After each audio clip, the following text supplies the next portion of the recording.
Welcome back to the Muster Point podcast. On this stop, Steve and I dropped into the Red Lion in Cricklade to finally meet one of our regular listeners, the Phantom Bearskin. He lifts the lid on his real identity and shares the harrowing story of being forced out of the military after giving evidence at a court-martial involving abuse of a young recruit. Just a word of warning, this episode includes discussion of suicide. Right, let's dive in.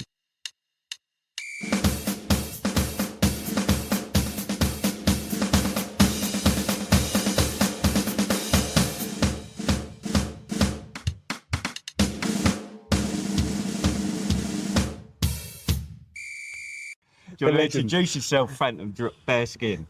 Yeah, Mike Fawcett, for those that probably know me, recognise my voice anyway. I know a few of you did because you've been asking me or telling me that that's me.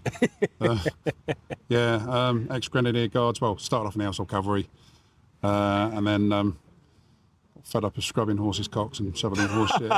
And, it must have been a big fucking horse. Well, it was a woolly mammoth they got from me, yeah. But yeah, I decided that wasn't for me. And when I went through basic training, in those days, the household cav and the foot guards did the first 10 weeks together. And my section commander was a fucking nightmare of a man called Daz Chant. He was the RSM that was shot dead in Afghan. There was 3 RMP and the 2 Grenadiers that were shot dead by that rogue Afghan copper. Yeah, so I was down the road at Shawcat when that happened, I think. Were you? Yeah. The Grenadier RSM. Yeah. Yeah. And him and a good mate of mine, Matt Telford, sadly was killed in that incident. And a lad that Matt Telford had actually recruited when he was a recruiter. So it was, quite sweet that they were actually, they were together. That was quite a horrendous incident because I think it was one of the first, because it was the ANA got Afghan National Police, wasn't it? Yeah. And it was the first incident of a policeman going rogue. Yeah. And as I said, we were about we were in Shawcat. So it weren't that far away because I'm sure there was, well, obviously there was the fatalities, but there was other casualties because they were strapping blokes to the back of quads and bringing them to Shawcat. Yeah, a couple of mates of mine. Yeah, a really good lad, Fijian lad called Ben Namarua. Yeah. He got shot. And there's a really sad lad that things didn't pan out so well, although he's still with us, a lad called Liam Culverhouse. I think he was shot 6 times. He was featured actually on the documentary they did. And they were on the back of the plane. He lost an eye, but because that's one of the things that stands out for me. Because I remember, because you went to Shawcat as well, didn't you? And it was a nice size, wasn't it? I mean, you had the helipad, and it was like, well, when I went there, it was quite well formed, and I just remember like this a buzzer go or some sort of siren and an announcement going, all team medics to the med centre. Because when I was there was a reasonably well established med centre. And do you remember that team medics course? It was like a little extra combat sort of. I think you got an extra morphine and a few more field dresses, didn't you? And I remember, I wasn't a team medic. And I remember one of the lads in my section, he was an 18-year-old lad and that. And do you know when the look in his face, it's like real. Like, you sort of do courses, don't you? And it's like, whatever. No duff. And then this is like real. And even at 18, you're classed as a man, but it's still young, isn't it? Like, yeah, I know young lads that were obviously involved in mopping up the incident or being first on scene at, I've had this thing that, and I went to Iraq and that obviously didn't pan out well because I ended up getting medevac back. But I was desperate to get out. In fact, Daz Chant, the last time I saw him, because he was the one that inspired me to join the Grenadiers. He was a horrible bloke, but he was just a shit-hot soldier. He was a stand-up failure on selection, got all the way through, and they basically not got the right character. Yeah.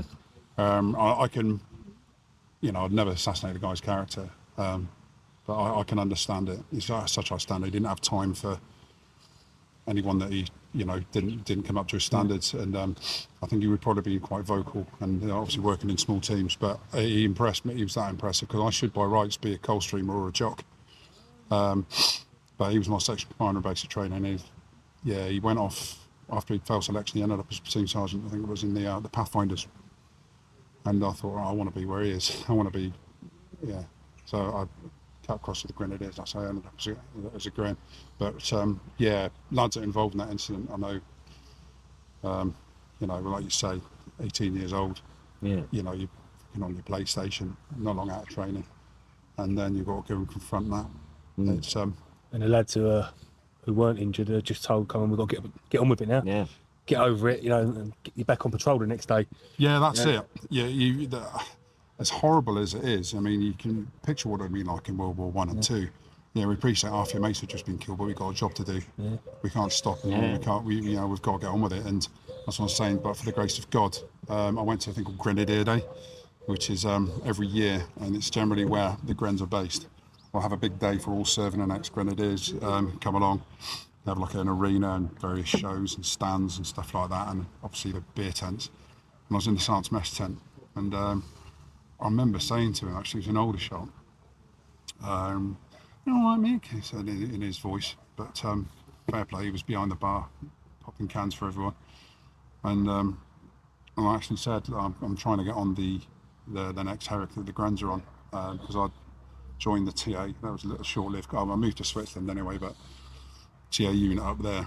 And but I actually said, "Oh, you got guys that are penciled in to go on that Herrick?" So yeah, I'm trying to go on it. And he's actually said, he was like, "Oh, fuck, you don't want to get there, mate." He said, "Fucking be careful what you wish for, yeah." And circumstances dictated that I didn't actually end up on it. But do you know what? I'm speaking to some lads and knowing some lads really, really well, and the shit that they live with, it is a case of being careful what you wish for. And I felt a bit of a twat anyway. Pick and choose your tours and get your gong and go and be a battlefield tourist, whatever they call them. I'd have felt like a complete fucking fraud, coming home and disappearing. Plus, regardless what you say about the military, the establishment and the MOD, whatever, you've got a support network there of your friends and the lads, and you're in an environment, a safe, comfortable environment that it's your comfort zone really, innit? I know lads that deployed to Iraq with me, they came out and it was literally fly back, straight out the desert, hand your kit in, out the front gate, and you're a civvy again. And, you somehow got to adapt and live. Do you adapt? Because that was my experience. And I always say, regardless of being injured or anything, you think, arguably that's the reality for a lot of people. Because for me, it took, 18 months to go from being a civilian to being a fully qualified combat engineer surveyor. Yeah. But on the flip side of that, like, okay, you've earned your cards in a year before, and you're supposed to do resettlement. But certainly from my experience, what I saw, that like maybe if you were lucky, you got released 3 months before your end date to do stuff. But none of that was like reintegration. Yeah, there's no transition, is there? How the fuck does that work? No, exactly. And I think that's why, I know we were talking about a couple of lads down there. I think, there is a stereotype of bod, lads and lasses, that, join the military to get away, like we were saying down there, to actually escape something, shit upbringing, abusive household, whatever. No job, no prospects. Yeah, a gang being sucked into gangs, and all that sort of shit. And if they don't do the full sort of 22 and, progress in their career to a position where they're either married or they're going to settle where they got out, or do something that they've been trained to do, the pods that do 5 or 6 years or whatever, they go back to, they go back to that shit, which is probably still unresolved. It's got bad memories, it's a bad environment, doesn't hold it's not a nice place to be. And then burden them with the shit that they've had to deal with on operations, and they're carrying up from that. Yeah. And possibly, they're married or they've got kids.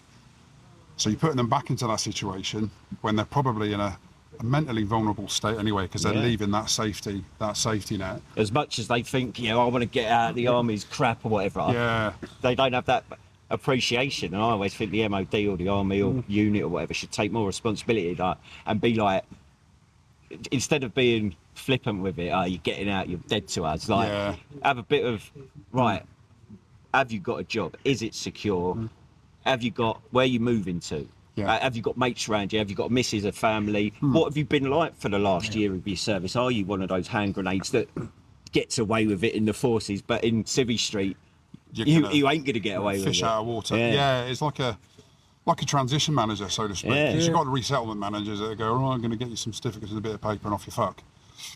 You know, like say the lads that are going out there and it's sort of, you know, the clothes that you stand up in and you'll go in, you'll got to stand on your own 2 feet, and some guys just aren't equipped for that, particularly if, you know, they're dealing with horrible experiences where they don't have bods looking out for them, they don't have bods that they feel comfortable opening up to. If they do feel, you know, comfortable opening up, they'll just sit and, you know, in their bed sit, or, you know, depending on what circumstances they're in, sit and stew, excuse the pun, you know, and that's when you get lads that try and find the answer in the bottom of a pint pot or a bottle, because they're used to going out on a smash, sort of 6-7 days a week, getting up, hangover, do your job. Civvies don't work that way, you know. They'll generally be the sado that's in the pub until closing every night. He's the first one in there, and he's looking for mates to drink with, and, you know, they're going, oh, I've got work tomorrow, mate, oh, I've got the kids to blah, blah, blah. And they still, with a squaddie mentality, they need to sort of, it's like a refresh, I suppose. And yeah, have someone to look out for them when they get out. And even if it is a transition manager, just to, like, exactly the things that you said, you know, I'd be absolutely nail on the head. And then just check up on them, like for 3 months, every 3 months for the next year, like a you know, not welfare case, but transition manager, that if they see that someone's possibly gonna slip or isn't going to be well equipped when they go back to Civvy Street, just to keep a check on them and make sure they're all right. If they don't get any responses, you know, 9 times out of 10 they're in comms with other lads that I've either got out that are still in comms with head sheds or whatever, and just say, I'm knocking the door, how's he getting? Have you seen him? You know, because it like you know yourself, once you're on that fireman's pole, mate, it's a fucking hard journey to get back up. Because you say, Steve, didn't you, that somehow, like, we all get sent our yearly check-in forms, or you're still on the reserve list or whatever, and it's like, why can't they extend that and do like a more of an in-depth check? Like, our missus said, she goes, like, they send you this, she gets annoyed with me because I actually reply, but because it just asks you to confirm if you still live at the same address. 20 quid, mate. I don't think you get anything no more. Do you not? No, I don't think you get anything no more. But they've got me over a barrel, because if I move house, I need to update for my armed forces compensation scheme stuff, so they're like that. Yeah, you're still a reserve, aren't you? Yeah, I believe I'm so, a reserve till next year. Just in case they need a pirate. Storeman. I can only ever get away with that in with fucking military, mate. But yeah, I'm a reserve till next year. But my missus said, like, they don't care about your medical state. You know, that's the thing, it should be. Yeah, you should have to go and see a doctor once a year, surely. Make sure, because I wouldn't be able to join the army. Certainly wouldn't be able to, exactly, unless I was a storeman. Why waste the stamp sending me that thing? You know. Well, this is the thing. When I took that call up for Telekate for Iraq, we went to Chilwell, and it's naughty really, because there's fucking shitloads of you. So they've obviously factored in a margin of bods that are either unhealthy or fat or too unfit or whatever. They can't get them back up to speed a certain time. I think there is a cut off unless you're TA, because you do it alongside TA, but you do slightly different things. But you do them sort of parallel. There's loads of bods that make arrangements, sort out commitments, even lads that gave up work because they wanted to go back and do it. And then they turn up there, and you get your you know, your hearing checked, eyesight, medical. There's a certain level of fitness, you know, the BMI. If you turn up, you know, with a fag and you're gone with a beer belly, then you can go, probably best not, because you're going to do a fucking 8-mile CFT tomorrow. But there's loads of lads that turn up there, and there was a couple of lads that would turn away for dental. They said, I'm absolutely fine. No, you've got a thing there, blah, blah, blah, it can be liability. And they're, what? I've fucking, you know, I've given up a shitload to come here, turn up on day one, having the medical, and you're fucked off. It's like, well, is there no sort of filtering or screening before? Have you still got teeth? You know, it wouldn't take much. You know, a reference from your doctor, for example. Because there was none of that. I was thinking, well, they're not asking you medical records from your doctor. I might turn up and, you know, I thought, I didn't know you had to stand up 2 legs. You know, it could. I don't get that. But I mean, things have probably changed. This was 2006. You know, still firing muskets. I find that's the usual thing, isn't it? Like, things must have changed by now. Probably fucking haven't, have they? Like, but like I say, it's the trauma in your family. You're telling your mum or your family, I'm going to go to Iraq. I'm going to do a medical. They're thinking you're going, and all of a sudden you come out, oh, they don't want me there because I've got a dodgy tooth or something. So the dentist in the army bloody done. But it's but you're also mental. I mean, again, I don't want to make it sound like everyone's sort of wet and snowflake and all that sort of shit. But you've geared yourself up mentally. You know, you've prepared yourself, because Afghanistan was Afghanistan. You know, there's nothing going to compete with that. But Iraq, You know, for someone like me, it's bounced tours of Northern Ireland, even though, you know, fucking used to being on fire, pipe bombs and petrol bombs and stuff like that, and some sort of hairy situations, and getting used to the idea in your head that, you know, when you put your boots on in the morning, this might be the last time I tie my boots on. It might be the last time I need 2 boots. But Iraq was cheeky. Yeah. You know, there's lads there, and you can tell there's a lot of nervous apprehension. You gear yourself up for that, and all of a sudden, nah, sorry, mate, pick up your bag and fuck off back out. Yeah, it's a bit of a mindfuck, isn't it?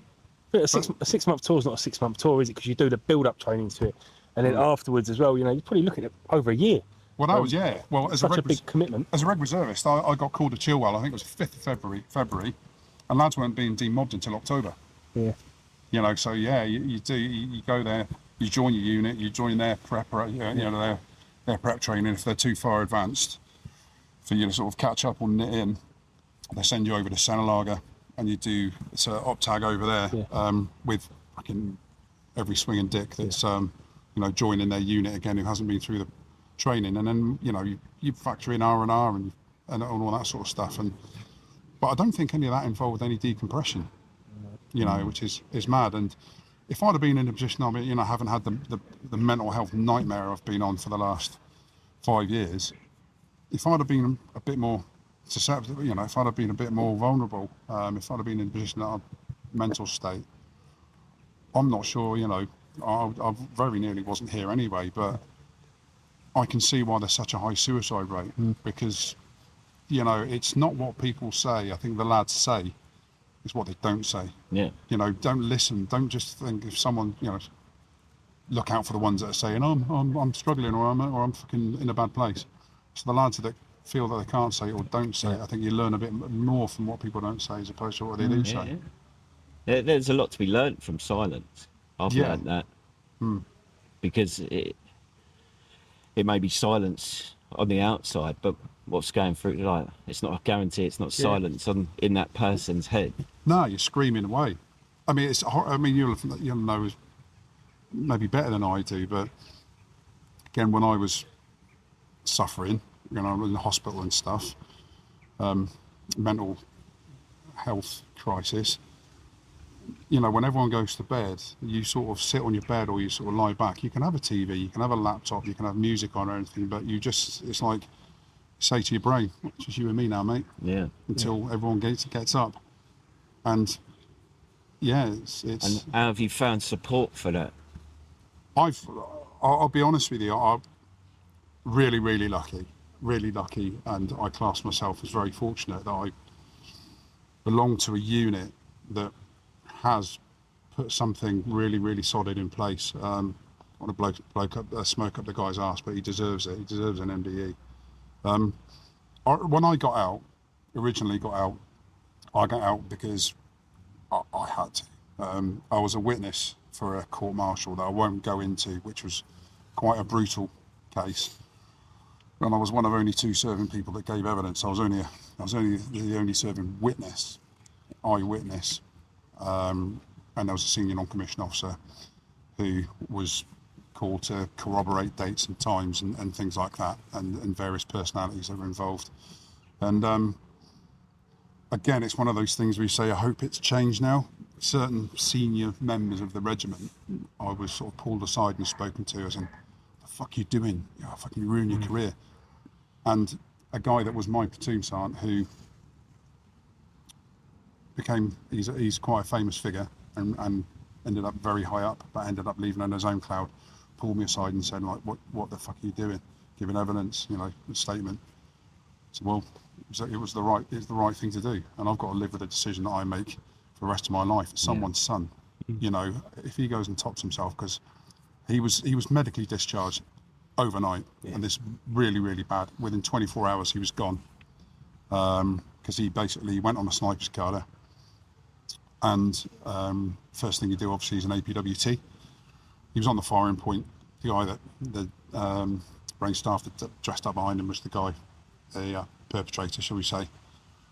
And he just automatic Beirut unload, and they dived on him, got him in the fire trench, and services no longer required, and fucked off straight out, probably with a little envelope full of money. Yeah. But, instead of dealing with the actual problem and supporting him, get rid of him. Yeah, and the lad was, I doubt he'll watch this, but yeah, he was quite a junior bod and a bit of what we used to call a bit of a bogey.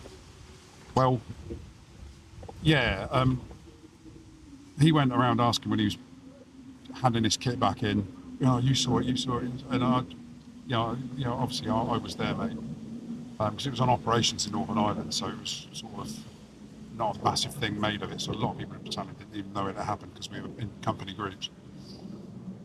And yeah, I had to think long and hard about what I would do, but I saw him as a human being, and I couldn't be the only one, that were his last chance of getting some form of justice. Fair play. Although in the lad's defence that did it at the time, sadly, and again, coming on these things have changed, it's part of the culture. Yeah. Do you want our punishment or do you want to go through the door? 99.9% of the time you go, grit your teeth and say, I want yours. Yeah. But it was fucking horrific. But yeah, by the by, so I left, I invited serious chats, and my platoon sergeant at the time pulled me aside and goes, what the fuck are you doing? You give evidence, you'll be a complete pariah. He goes, I won't be able to speak to you. Like, Fucking hell. and I was called in by the badge and quizzed about it because of the SIB were all over the place, no one was gated. And yeah, the conversation didn't exactly go the way that I thought it might. I won't say guilt trip or anything like that. And I just thought, if all I've got to aspire to is to be like that, listen, I'm not a wet wipe, I'm not a soft. I just thought it didn't sit right with me. It really didn't sit right with me, and I thought if I've done this, I've got to commit. I've got to back myself. Yeah. And my card was marked. I'd have got absolutely fucking nowhere. Yeah. In fact, I was offered a transfer out by one of the personalities I was talking to you about. We'll find you a transfer. Just don't speak to the press. But Fucking hell. yeah, but And what year was this again? this would have been 2000, something like that. Yeah. Not 2000, 2001. See, so that's mad. So the word you used was I heard you saying I do not aspire. And so what, in 2009, I signed off before deploying to Afghan, and I used the words to my OC, with all due respect, sir, I do not aspire to be a senior NCO in this corps. Like, and I was a good soldier, I was a good sapper, do you know what I mean? But I was like, this ain't for me, this ain't. Well, I was classed as a good soldier, and I'm pretty sure anyone watching this wouldn't disagree. Yeah, I find myself in quite a difficult predicament because, I'm really, really proud of being an ex-guardsman. I've got a tattoo there, particularly the Queen's Company, all this lanky, we used to call us the Borg or the Lockers. It wasn't handled very well at the time, I think, because it wasn't a widely known about thing. Yeah. I think certain people who got wind of what was going on and what certain senior regimental personalities, the conversations they were maybe having, had got it. It would have been nipped in the bud. It wouldn't have panned out the way it was, because I got posted to where the perpetrator was posted externally, which is a bit of a cunt's trick. Yeah. But I managed to make myself scarce for pretty much my signing off period. And it was really when the court-martial happened. They expected me, when it was adjourned after the first day, to go back to camp in the same fucking Land Rover. I told my lawyer, I said, I'm not prepared to do that. I'd rather walk. I can't do it. Are they serious? And they found me. There was another guy who'd got out, a chap called Ben, who was a witness. We were the only two eyewitnesses that gave evidence. And they put him up in a hotel in Aldershot. And they said, I said, well, can I not stay? Well, 40 quid or whatever. No, we found you a combination with the Welsh Guards. And this is God's honest truth and quite alarming. So I was dropped off at the Welsh Guards guard room, turned up there. Fuck you, like. I'm the Grenadier Guardsman from Court Martial Centre. Apparently you got accommodation. All right, but yeah, come this way into the guard room. Give me a cell for the night. Like, can you not find me a room? Oh, mate, word might get out that you're a grass. I was like, by the sound of it, the word already has got out. Yeah. So You know what? The core values, integrity, loyalty. Well, this is where things have changed. But my welfare, I mean, I can't.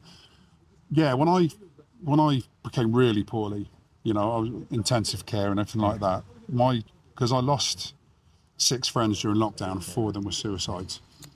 And then I ended up there myself 3 days after a guy called Elliot Hennell's funeral, and he killed himself about 30 minutes after me and another chap had spoken to him.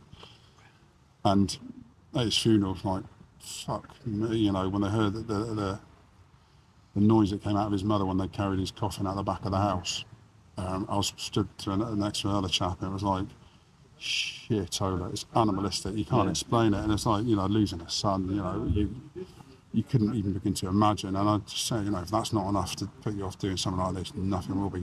3 days later, I'm in intensive care for a week at the Great Western. My brother cut me down. And I decided, because I felt so bad about the fact that some of the guys that I'd lost to suicide, I knew their families quite well. And I just thought, you know, they knew me as well, and they respected or loved me or whatever, you know, as their son's friend, or even one case sort of felt like part of the family. And I'd just done that to them. I just ripped those scabs wide open. And every single one of them, you know, after every suicide, it's like, why? I don't understand it. I didn't see it coming. What was going through their head? Did they hate us? Did they do it because did I say something wrong? Did I not say something? Did I not pick up on something? And I thought, you know what? I'm in a really fucking fortunate position. It was like having a hard reset. I was ready to come back out into the world, a bit confused. So I didn't expect to be here, and I was a bit poorly. I had to learn to walk properly again. But I just thought, I'm in a really, really fucking important position there, because I can tell them exactly what goes through your head. And there's another couple of guys that I know that have been danger close, and we've discussed and we speak openly about it pretty much on a daily or a weekly basis. And all that process that you go through before you get there, when you're on the verge of the precipice of doing it, it was consistent. So I knew, even though I can say, you know, this is just my personal experience, but what I thought was going, you know, trying to reassure them, I felt a lot more comfortable, because we'd all been in that through that same process. You know, once you'd come to terms with the fact that you can do it, and they say it's coward's way out, it fucking ain't.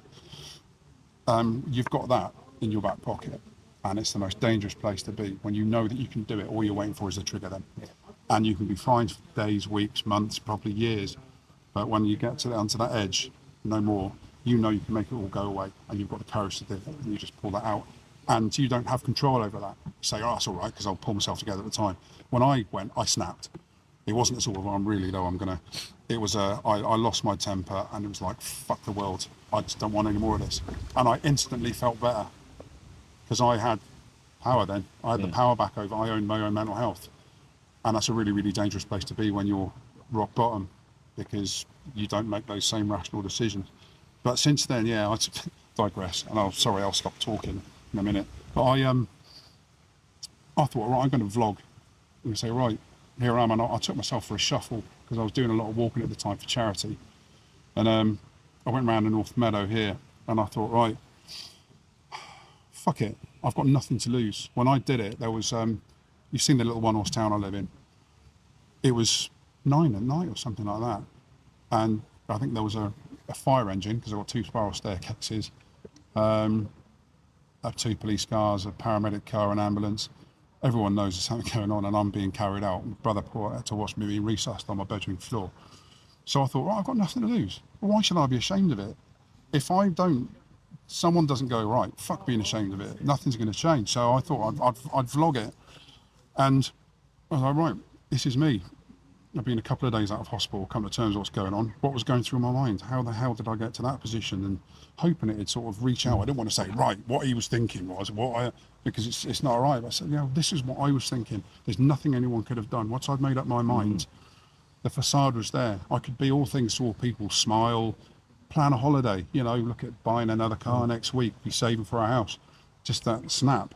And it did, it resonated with people. And I mentioned the court-martial thing, and people that are in senior positions now in the regiment, who used to like and respect me, watch these things. And I got a chap who's a colonel now.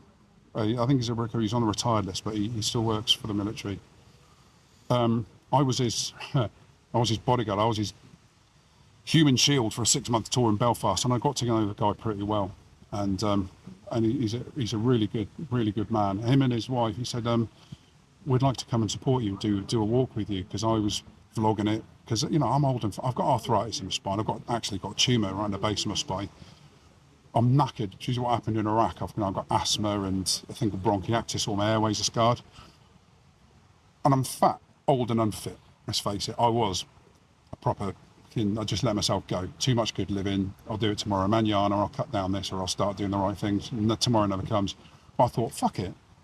I'm gonna make myself suffer. I'm gonna push myself through it, because anything that's worth doing, is never easy.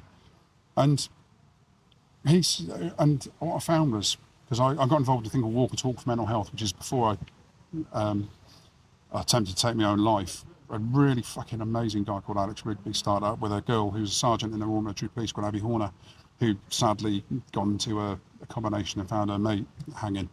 She did a couple of challenges with us, and I find that when I was vlogging it, I'm Strava and all that palaver, lads would go, I'd love to come down and do a 10-mile leg with you, because I'd done 300 miles in one May. I actually pushed it into 23 days, I think 13 and a half miles after work. I was just loads of laps, and it was like, but I raised about 18 grand in about a year and a half, and did about 3,500 miles. I was fucked, but I lost a lot of weight. But lads would go, mate, I need to catch up, I'd like to support you, come down. And they wanted. They didn't want to support me, they wanted to come and talk to me. And they'd sit and, we'd go and do a sort of a 10-miler or something like that, and then we'd sit for 3 hours, and they'd tell me all the things that they're struggling with, and open up, because I'd done these things. I obviously I was comfortable talking about it. Yeah. And I helped so many people that way. The money was good, because it went to the Elliot project that the Hennell family set up in Elliot's memory. But I got so much out of that in my recovery. But again, get back to the point. This chap, his name's Guy Dennison Smith. He came with his wife to do a walk with me, and said, are you comfortable talking about the court martial? Yeah, I am. His wife went, knew the signal, and walked off ahead. And he said, I knew something had happened, but I didn't really know why, and I didn't know it affected you that badly. I said, yeah, it affected really, really badly. Probably the tipping point was the way that it was handled at the time. And I wouldn't say kept under wraps, but I was the one that was made to feel like I'd done something wrong, because I was a grass. And rightly or wrongly, if you'd been found not guilty, I'd have still been a grass, But he said, I'd like to, and he said, what must you think of the regiment? I said, I don't see it as a reflection of the regiment. The regiment is 370 something years old. That particular time, small snapshot in time, does not represent an illustrious Guards regiment with, the amount of battle honours and history they've got. I don't look down on the regiment at all. I'm bitter about certain individuals, and I was bitter about the culture at the time that allowed those individuals to get to a certain rank, and for them to allow that culture to permeate and to carry on. But after that, after I gave evidence and did that, all that shit stopped. And I was a senior bod, I was quite a senior in the rifle company as a bod, and I never used to bullying or anything like that at all. There's a lot of young lads I got in contact with us saying, when you got posted out and came to Nijmegen company, say, all the bullying stopped. And that made me feel really, really good. It made me feel better about giving the evidence. But the legacy, isn't it? Yeah, but they said, look, we should be looking after you. We're not trying to make it right. We're not trying to undo it. We're not trying to sort of make excuses for the way it was handled. But a chap who's the Regimental Casualties and Welfare Officer now, the guy I was talking about, an amazing guy, who I know he's probably saved many, many lives. The amount of graft he puts in and the miles he puts in to actually be there and go and be with bods and go for walks, and the amount of physical stuff he does in support of guys. He comes down periodically to see me just to say hello and just make sure I'm okay, got everything I needed.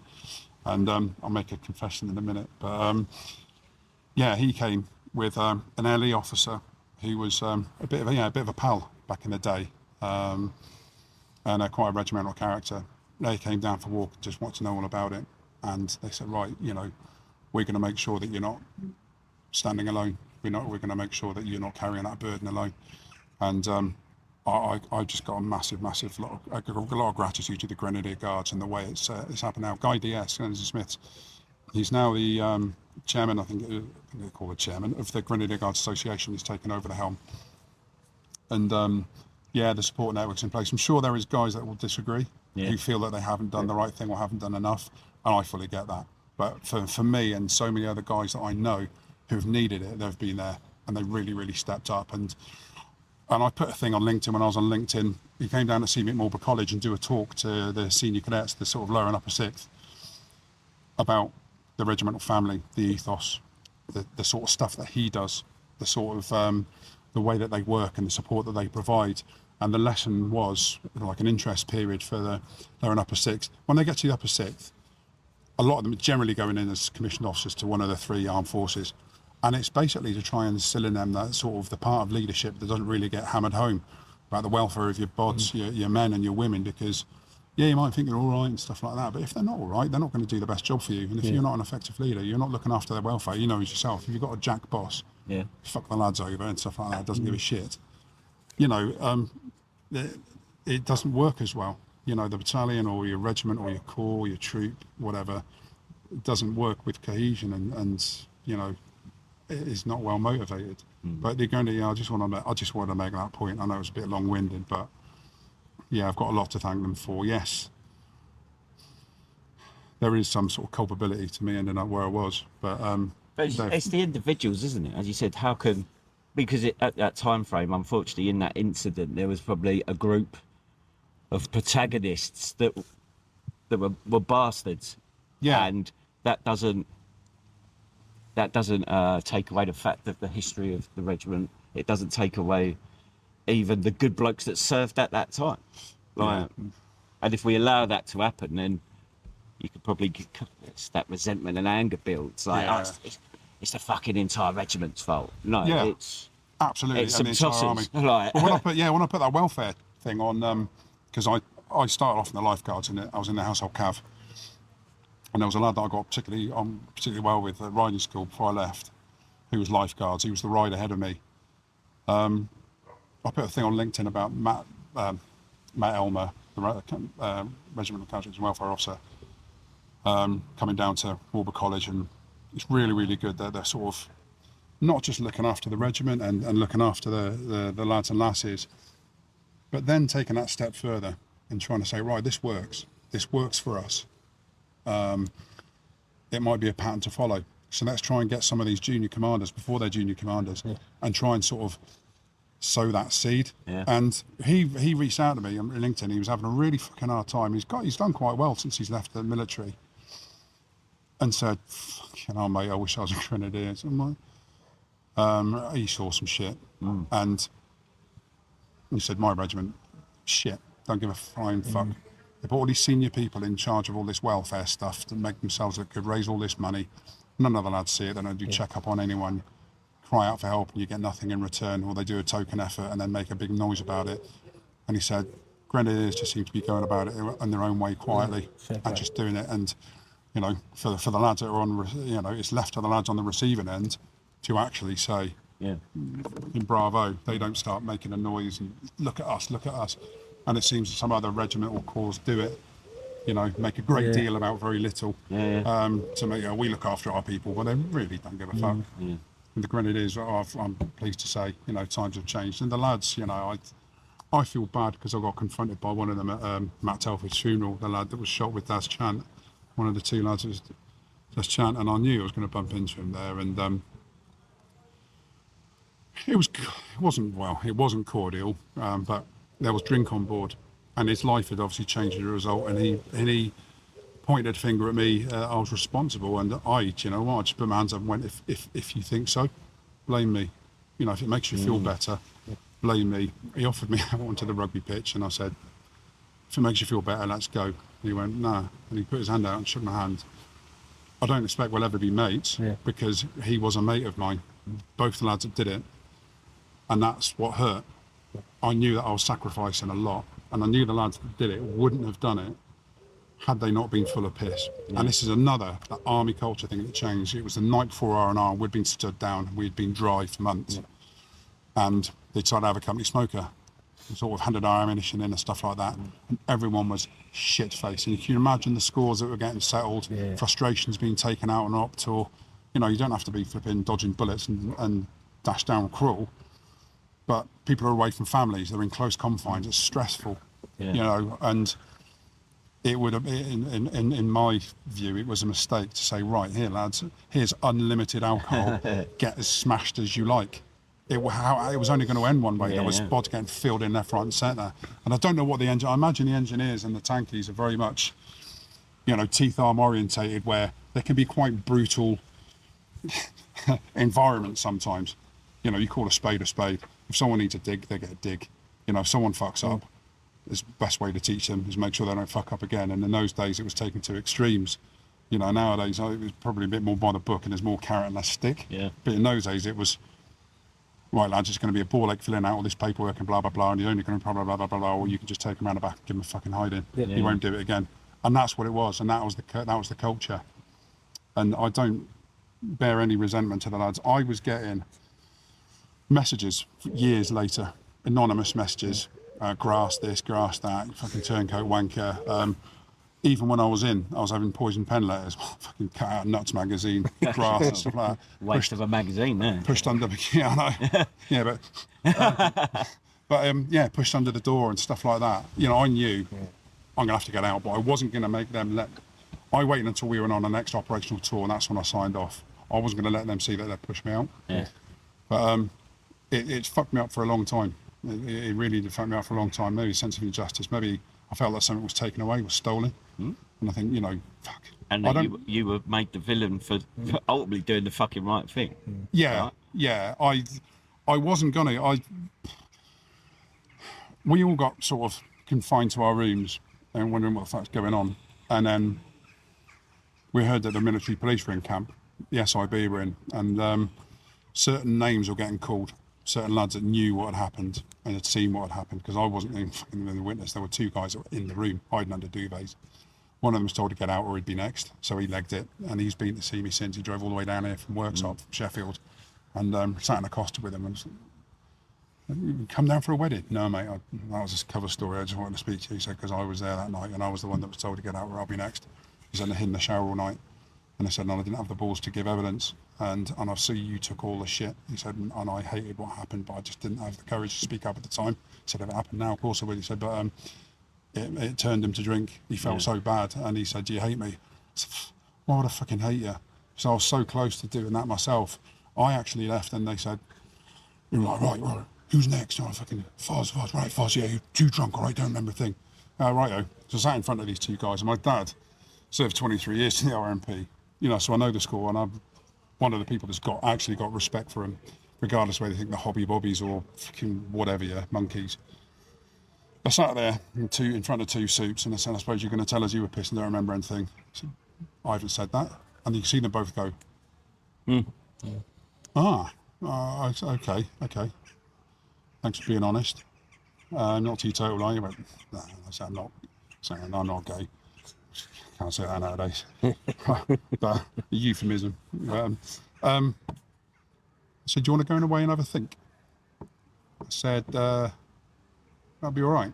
See if I can recall what I can recall. I said, yeah, but can I not go back up there and think? And they were like, ooh. So they called our key man in. Said, can you go and have a brew? Yeah. Went on a brew and I sat there. I thought, fuck, what do I do? I know I'd be the only one. I know it because fucking everyone had been silenced. And I phoned my brother was a cop at the time, and my dad had been out of the RMP for a while, but still had that head. He was Wiltshire Constabulary after. And I was like, fucking what do I do here? What happened was, I don't begin to think for a million years that they intended it to end up as it did. But it was horrific, and there was a human being involved, and my conscience was just going, you coward, you fucking coward. So, and both of them said exactly the same thing. So, right, it's easy for, I can wash my hands of you and say, right, just do what you think's right. I said, no, but your life is that long. What you're in now is that big. Whatever happens now, that will influence, you'll have to live with that for the rest of your life. Do you value that lad's life? Fucking clearly, it's someone's son. Even if I didn't particularly have that much respect for him, because he couldn't help himself, you know, hanging out of a Sanger window on a mobile phone with a Stars and Stripes bandana on, that sort of thing, which was probably how he ended up where he was. And said, yeah, so well, do what you think is right. I'm not going to tell you what's right. You have to do what's right for you, but you also have to do what's right for that fella. Yeah. And by doing what's right for you isn't going, I'll shut the fuck up then. It's, you've got to live with that for the rest of your life, your conscience. And if the lad does go home, turn to drugs, hang himself, he did turn to drugs in the end. I mean, another lad, who was the other witness, went down to Somerset, Bruton in Somerset, and dragged him out. I brought him up here. Didn't like the guy, but I got him a job and a thing up here, get him off the coke and get him off the drugs because they were preying on him. Yeah. And he was in the shit. And we had a conversation, I think it's safe to say, with the little peddlers on the street peddlers. They're doing him gear in the pubs, racking him up and loads of debt and keeping him on it. And got him up here, but he made his own way in the end. I think he's down in Cornwall. But yeah, I wouldn't have been able to live myself had he been fucking no case to answer, fuck off. And he either had to stay in or he left and fucking did something stupid. Because it's not just him, he might have lost the plot with a fucking shotgun or something like that. You just don't know. That was sort of the thing that really started the mental health thing, because I was really, really bitter for years afterwards. Planted the seed. Yeah, and I wasn't bitter with the lad that came down. He was a drama merchant. He got booted out himself for alcohol abuse. He went to dry out up in Yorkshire, I think it was a hospital up in military hospital up in Yorkshire, a psyche hospital. Came down. When he came back after a month, whatever, he's like, fucking hell, it's full of, I ain't going up fucking there, fuck that. About half hour later, on a Friday night in Purbright, he's there with a fucking half a bottle of Bacardi in the doorway. Hey, lads, we're getting a taxi on the piss and that. But yeah, that's another dit. You know, Christ almighty, how he ended up, getting service in long required. But I'm not even bitter towards him. I'm just bitter that it happened. Really bitter that it happened. I'm not bitter towards the regiment anymore. I was. But things happen, don't they? People make mistakes, and people need to answer. You know, they've got to accept the consequences at the end of the day. You know, everyone makes mistakes. Yeah. And if you've done something horrific like that, live by the sword. Yeah, exactly. Yeah, you've done it. You've got to answer it. You might have been a good lad, and it might have just been a bit of bravado that got a bit out of control. It happens, doesn't it? Yeah. Don't make it right, but no. Well, it's some of the shit I was telling you that I got up to.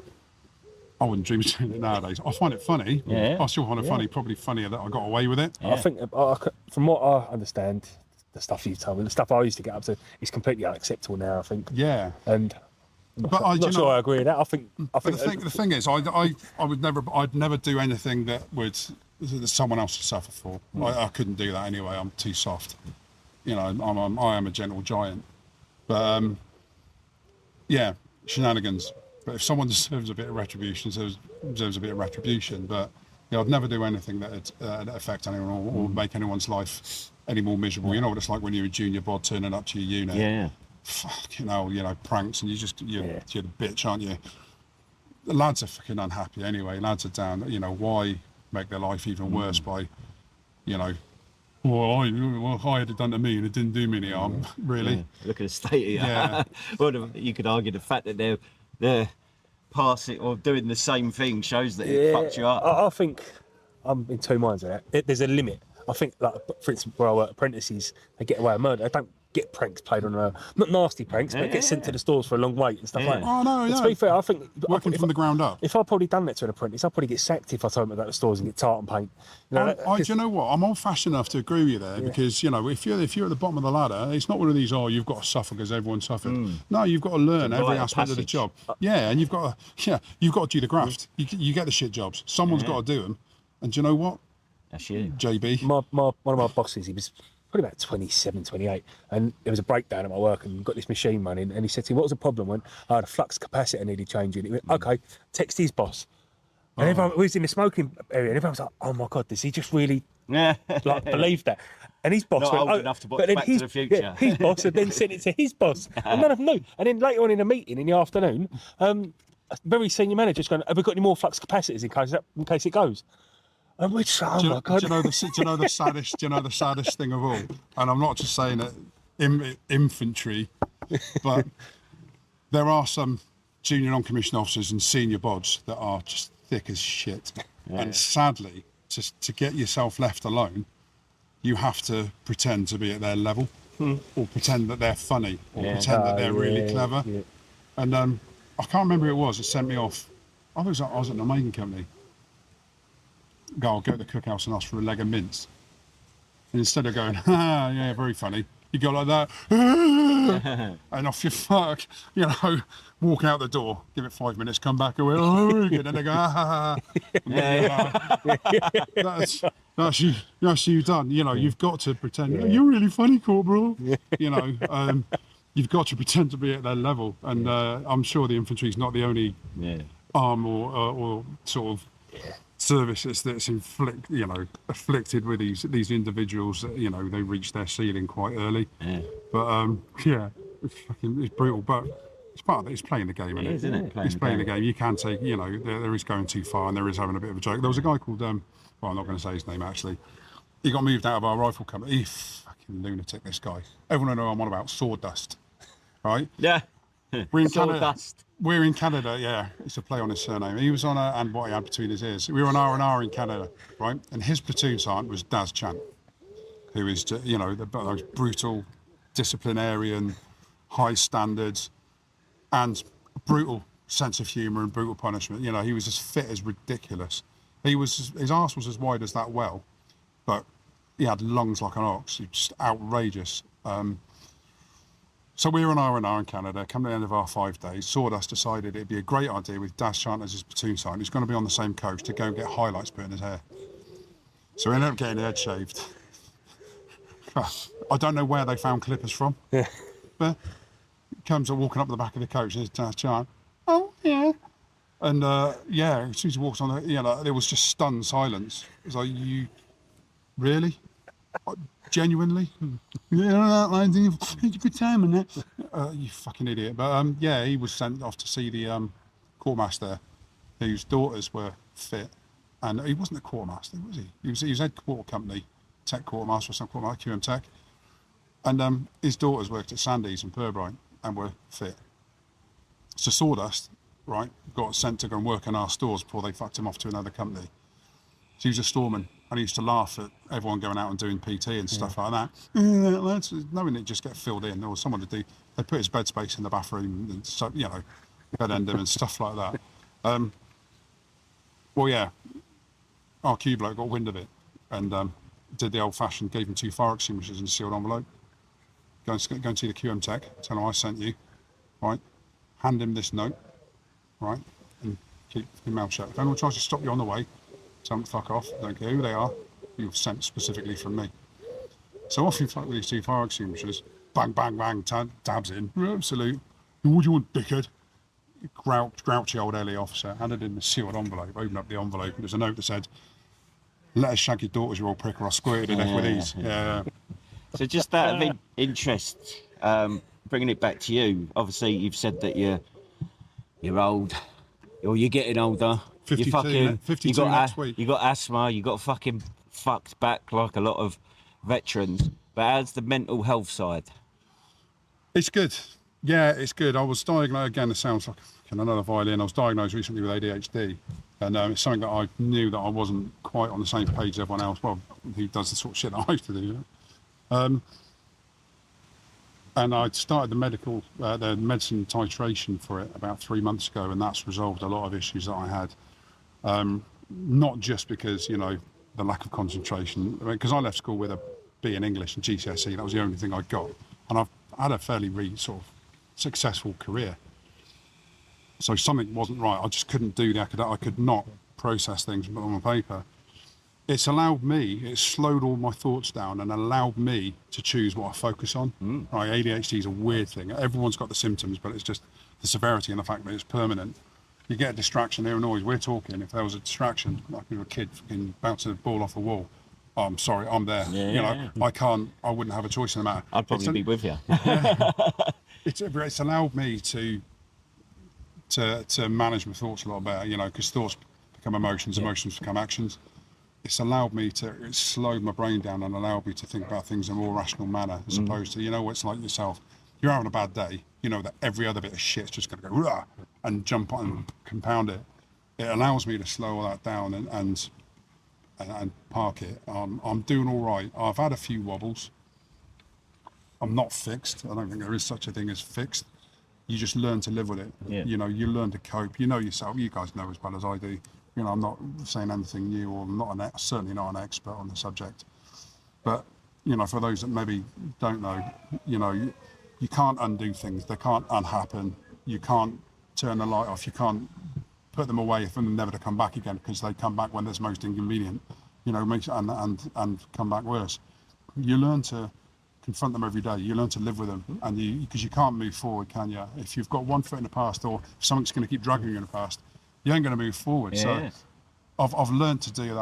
I've harnessed it really well. I had a really good psychiatrist, very, very good psychiatrist, and a good medical team, and I stopped therapy because it wasn't the counselling. It worked up to a point. It worked up to the point that we kept going back and revisiting the same stuff.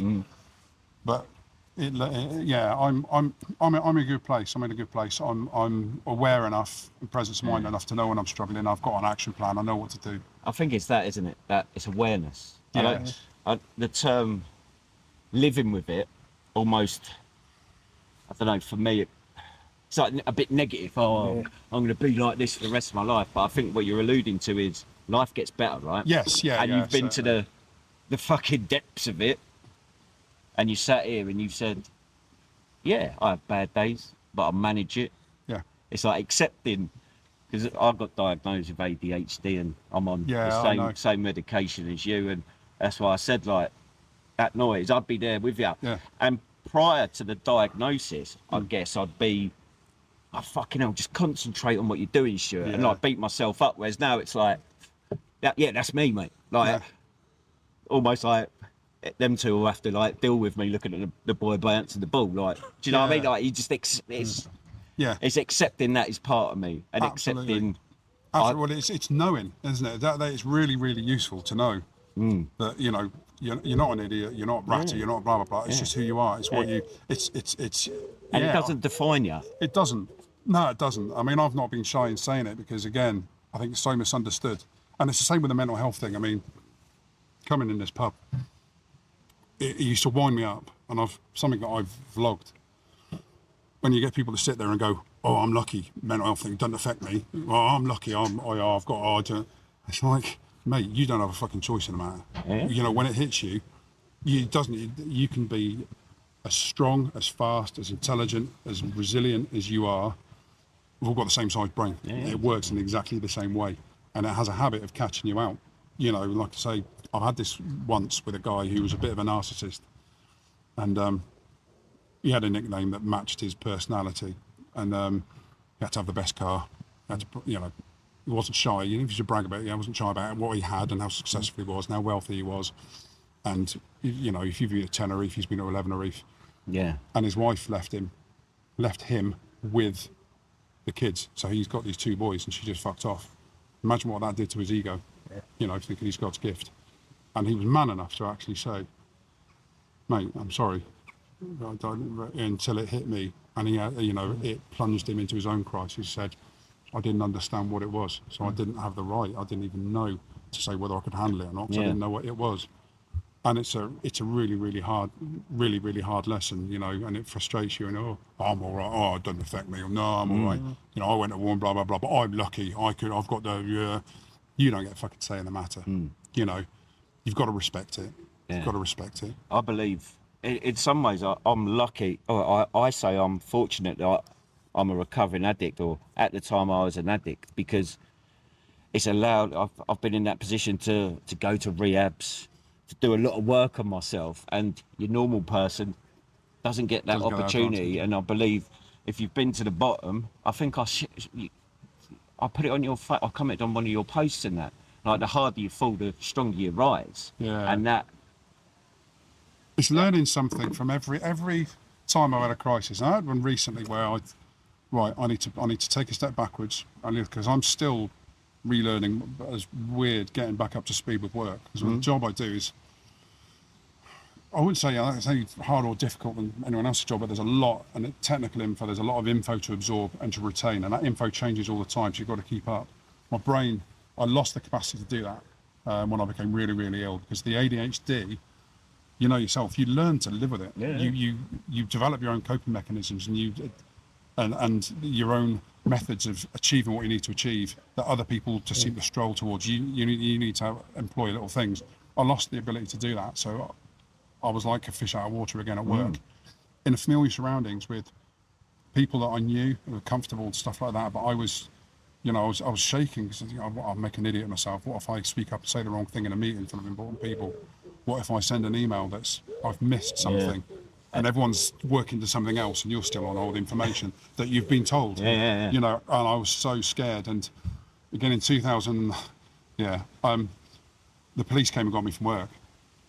I've been reported by a member of my family and someone else as a vulnerable adult. I didn't see I was struggling. I was fucked, and I'd already decided that I was going to take my own life. The police ended up calling. I'll be reported. Are you okay? Yeah. Oh no, just cross wires. No, I'm fine. And no, I'm good. And security asked me to come down to verify my pass or something like that, and I knew something was fishy. The Wiltshire police I'd spoken to, loads of missed calls, and then a load of phone calls from a Ministry of Justice building. So I worked in the Ministry of Justice building at the time, even though I was working for the Home Office. And I went down to reception, and the old Bill were there. Oh God. So look, can we do this somewhere a bit more private? Because my job at that time, because I was in a really abusive relationship in private life, was just shot to fuck. Was my only respite, was my only escape, work. And it's really, really weird that I had to rely on that to keep myself pretty much going, pretty much alive. I used to phone people on the way home crying because I was scared to go home, and that's mad, what I was walking into, I just didn't know. But I'm not going to say soft, too caring, because I knew that other person was suffering, and I didn't want to, bite back or say fuck off. Yeah. I just went along with, and I took it. But we went behind reception, and this copper, lovely guy, a couple of coppers, just said, "So then, mate," and pound to a pinch of shit, he's ex-military. He says, "So then, mate, what's been occurring?" And I just burst into tears and cried like I'd never cried before. And I said, so what happens now?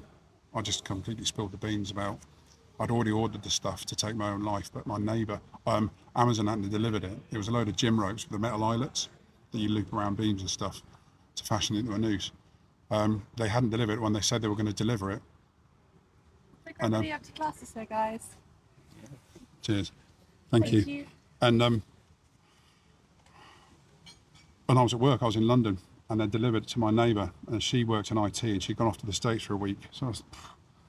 But they ended up confiscating it. They ended up finding it and or getting it and confiscating it and stuff. I said, "What happens now then?"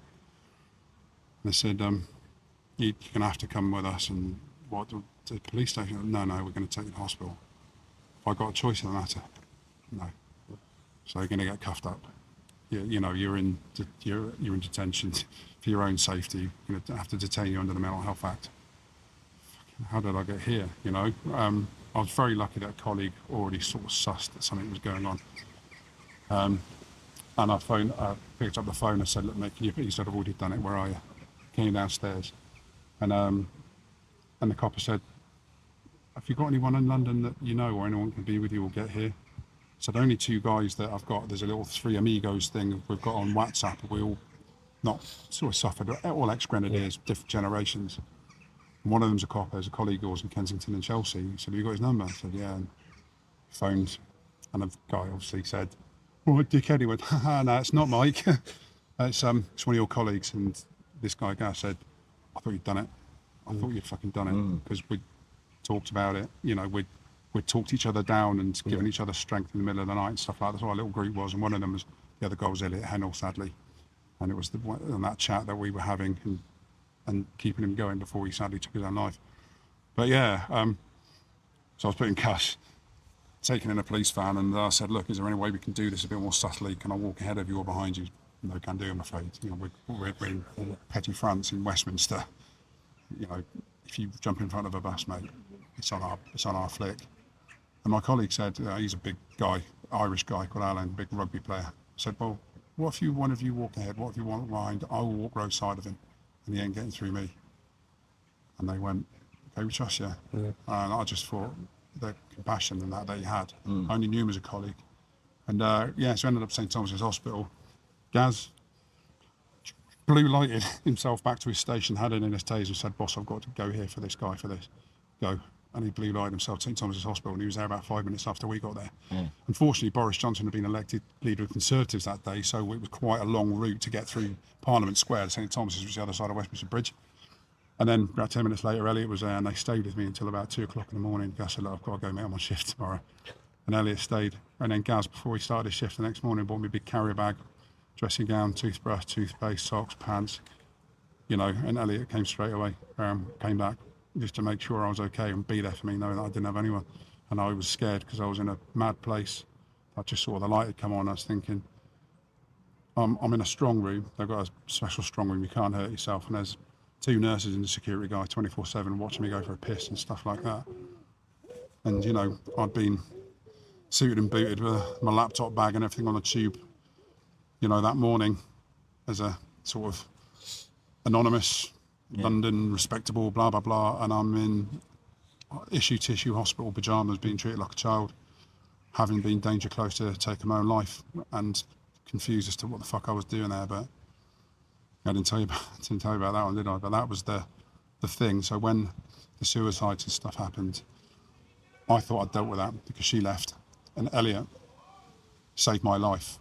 I was under the care of a community psychiatric mental health team because I was transferred down here in a secure ambulance, which I didn't even know they had. They got secure division, and I felt like Hannibal Lecter, and they treated me like Hannibal Lecter when I got to Swindon because I'm a big guy and I'm pretty sort of away with the fairies, and I'm getting out of the back of this thing to this lockup ward, and all the patients that were misbehaving, oh, I'm mad, me, look, all them fucking idiots who can't handle life because they do a bit too much of that, and find themselves in a psychiatric hospital because they've overdone it a bit. They all shut the fuck up and bomb burst. And then the nurses said, fucking hell, mate, thanks for that. Because I had some with behavioural problems and confrontations and just hard work, really hard work. And I convinced them that, this has been a massive shock to me and a massive reset. This is the worst place for me to be. I need to come to terms with exactly what's going on and what's happened and how I ended up where I am. I don't need to be in a ward full of people with behavioural problems and severe psychiatric issues, that manifest themselves. Banging, crashing, screaming, crying, throwing and stuff. I said, that's not what I need to be. And they concurred, so I was in the care of the intensive care team. And they basically said, look, you've got to get out of the relationship you're in because it's an abusive relationship. And I cried because, what? Abusive relationship, look at me, I'm 6'5", got wars, medals for going to war, rugby player, grr, what do you mean? I'm not a sap. He said, no, get this with all men. You're in an abusive relationship. It doesn't all have to be physical. To drive you to the point that you're going to take your own life purely because of that. Fuck me, So they gave me a 2-hour pep talk, and I went and I printed out the suicide note that I'd written and said, don't give her a chance to respond. Put it in front of her and say, this is what our relationship is doing.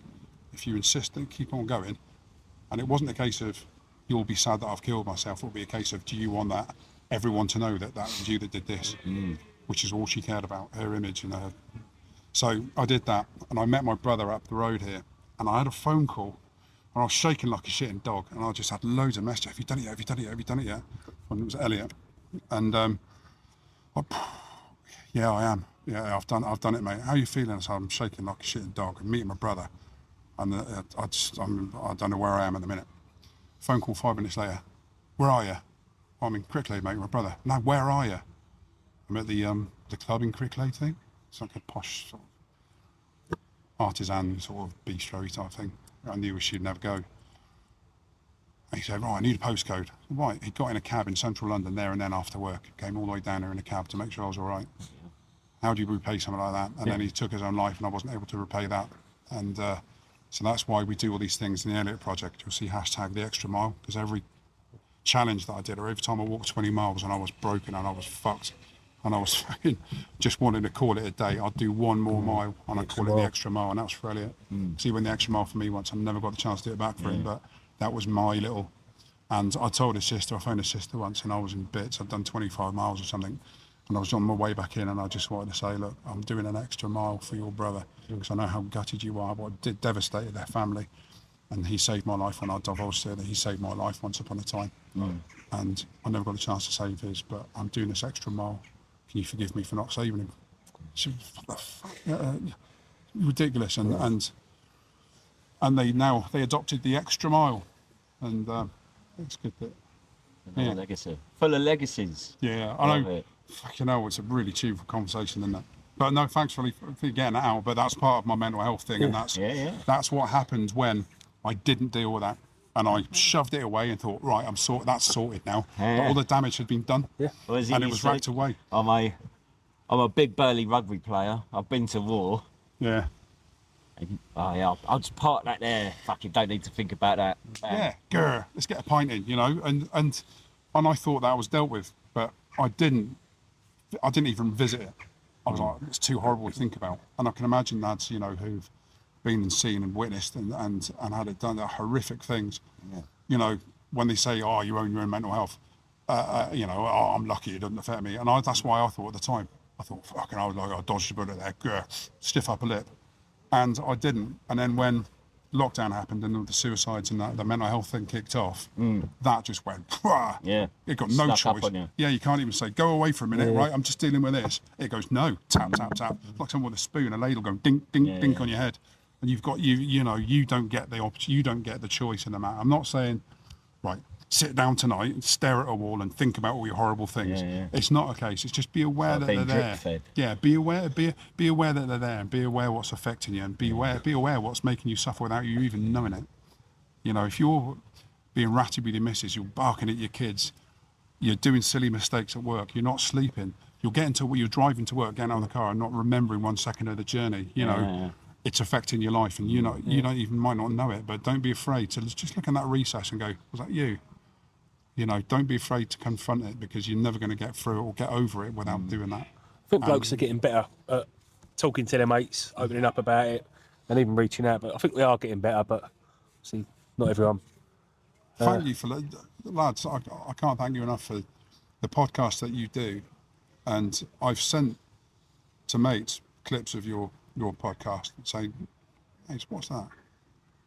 And it's flicking lights on, and and I felt to be able to sit and say this, and this is the first time I've met you guys in the flesh. I'll keep forgetting. You've known me as the Phantom.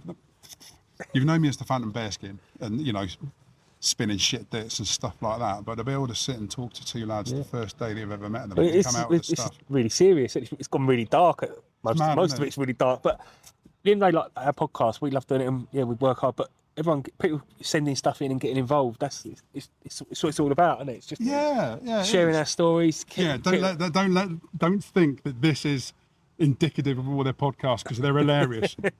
And the thing I like about you, like I said down there, it's all stuff about normal pods, normal everyday service life and the ridiculously of it all, and and stuff that you can relate to. Like I say, I listen to podcasts to go to sleep, and it's like, when you've listened to Ant Middleton spin the same shit stories over and over again, just the same people doing rotation of podcasts. It's all SAS, ex-SBS, and para, marine and stuff. And it's all, take nothing away from them, fuck me.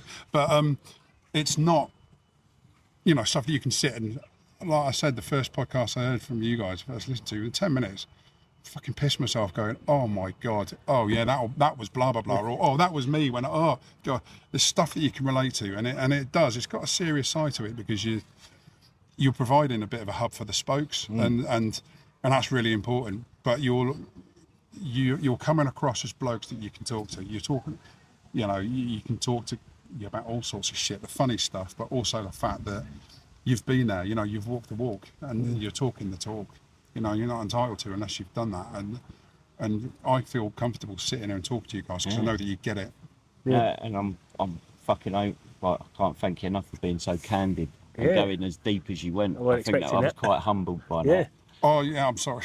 But don't apologise, please. I'm sure so many people can relate to that.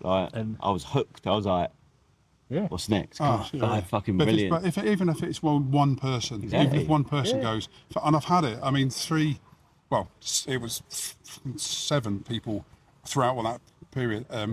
One guy who's a lunatic, and you know who he is, ex-Coldstream Guards. I was in basic training with, and he got beaten out of our platoon for being a lunatic. Went to the Coldstream Guards, came back from his first operational tour, and they wouldn't let him go on R&R unless he's seen a psychiatrist, just to make sure that he's fucking all right. He left the Coldstream Guards and went to the French Foreign Legion and found a home. There. And found a home, but they thought he was mad. So when I came out of the thing, it inspired him to go on a drug and alcohol rehabilitation. He did 3-month drug and rehabilitation, and then other people, it inspired them to go and see the GP. And that's brilliant. And the ADHD thing, when I was talking about the medication, they're talking about the symptoms, and, you know, everyone's got, when you're tired, you're going to get stressed. You're not going to be able to remember things. You know, everyone's, I was trying to explain to people, go, fuck, I think I've got it. So no, it's the severity of it, and the fact that it absolutely overwhelms you, and it's permanent. It's 24/7. You know, it's not just fucking getting forgetful for a couple of days because you're tired or you're stressed. A really, really good guy who was going to come and visit me on the way down to see his son. I think it's Jonah. It's either Cornwall or Devon. He sent us a message and said, mate, I watched some of your things and they're quite a hard watch sometimes. I get tears in my eyes. He said, but I cried all the way through that last one. He said, because I was listening to myself. And he's been and seen, he's now been referred, which is absolutely amazing, because I keep banging on about this Psychiatry UK thing.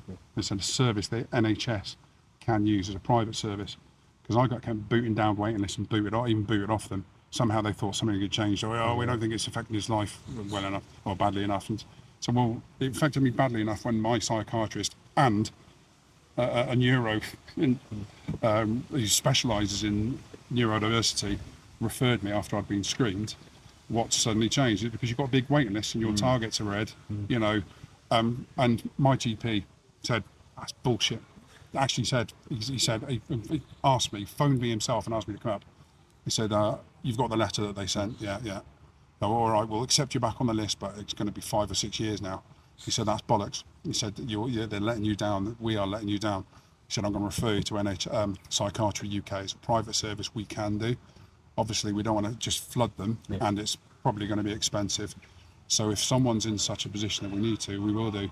And I keep banging it onto people, but like, if you're waiting, if it's affecting you that badly that your life is on hold or you're suffering, just speak to your GP and say about Psychiatry UK. And he did, and he's been referred. And he just was like, if you hadn't said it, I wouldn't have known it. So this, being candid is one thing, and there will be people absolutely 100% will be going, what, fucking melt, or man up, I'll grow a pair, but if you don't say this shit, because there'll be people there that will be in the same position who will be frightened to speak up because of those people, who'll be frightened to have these conversations, because of the people that go, oh, fucking man, Joey, they will, and it's really, really bad. Like, the first time after I tried to commit suicide, and it's a man sat down there.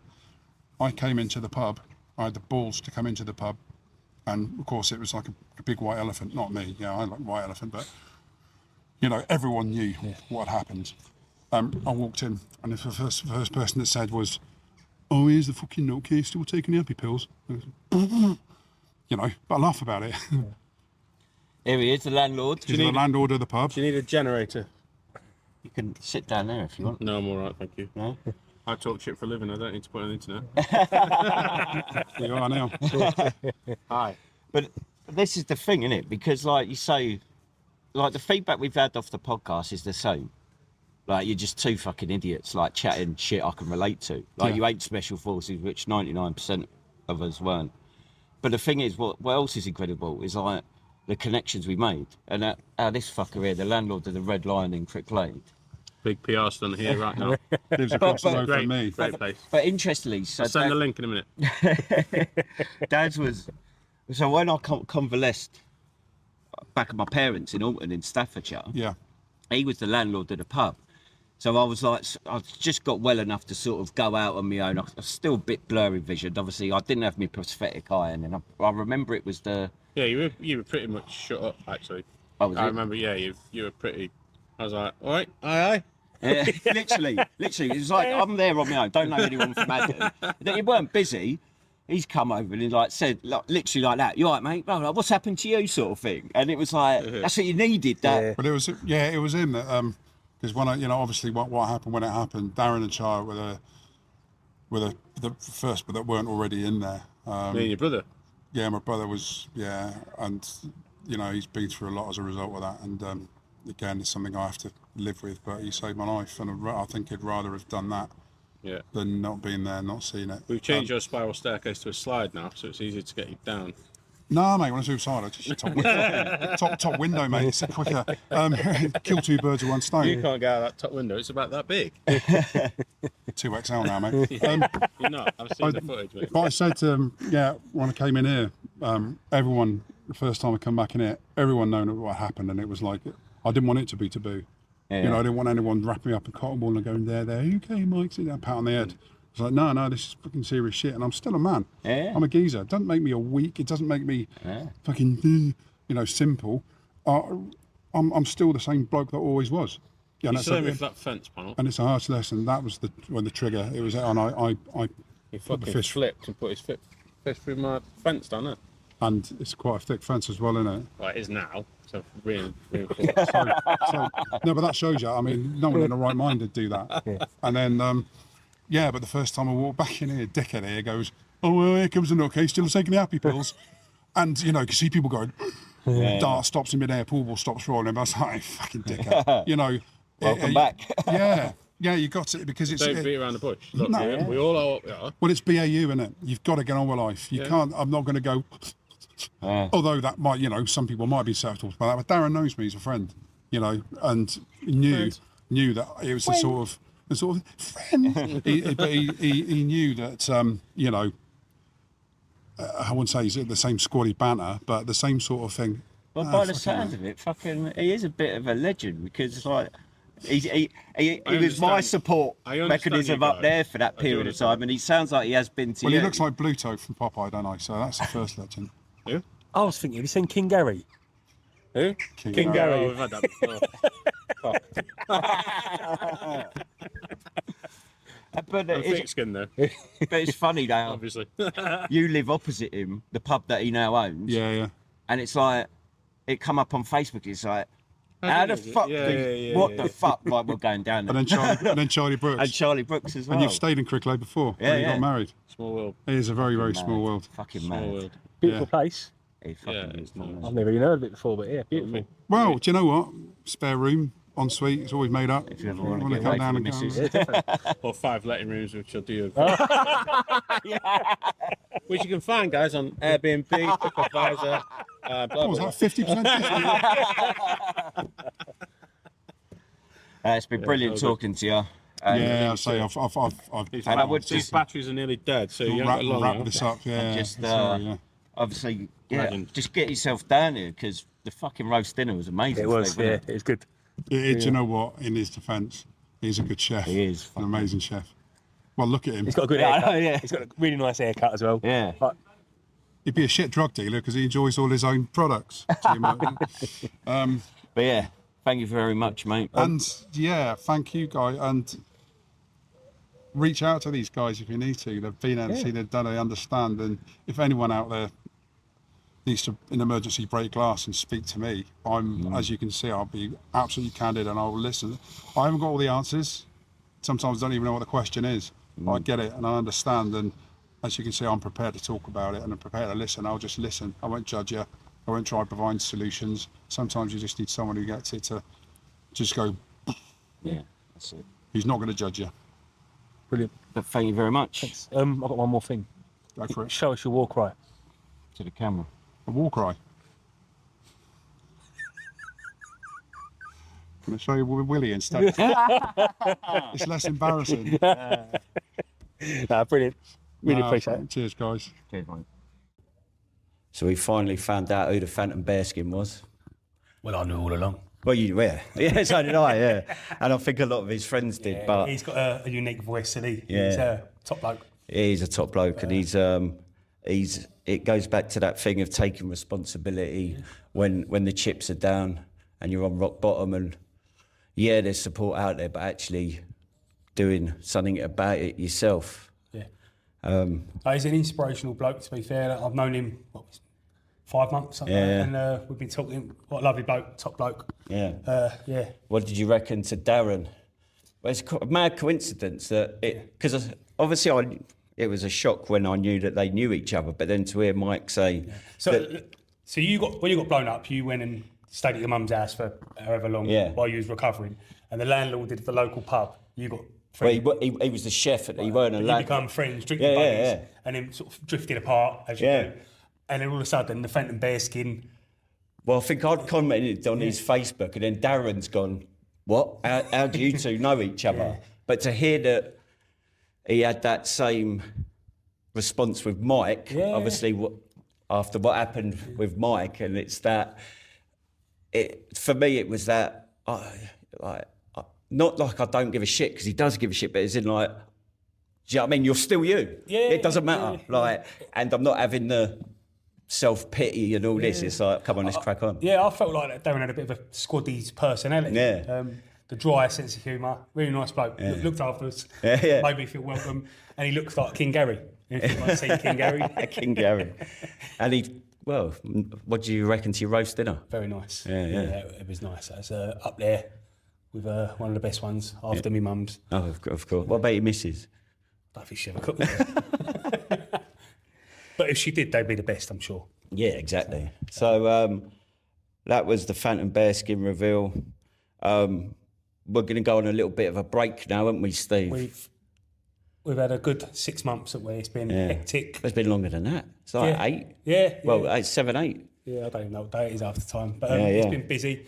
I'm sure we'll still put some bits and pieces out. We'll still be doing our usual Muster Point Breakfast Club pub.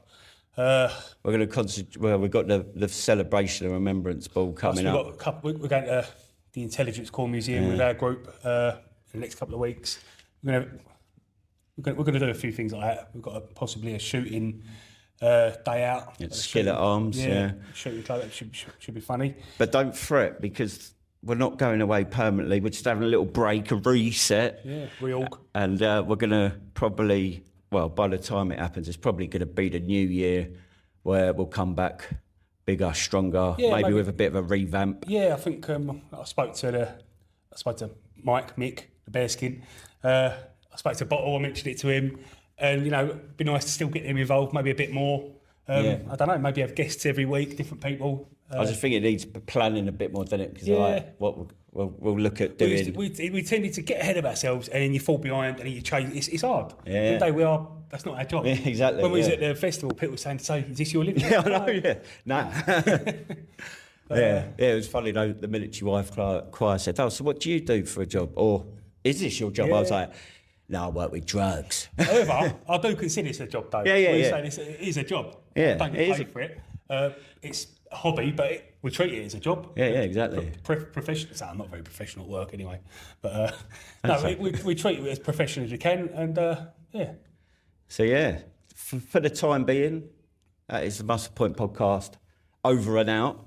But still send stuff in. It's good to have stuff in the bank. And we're going to always share it with whoever.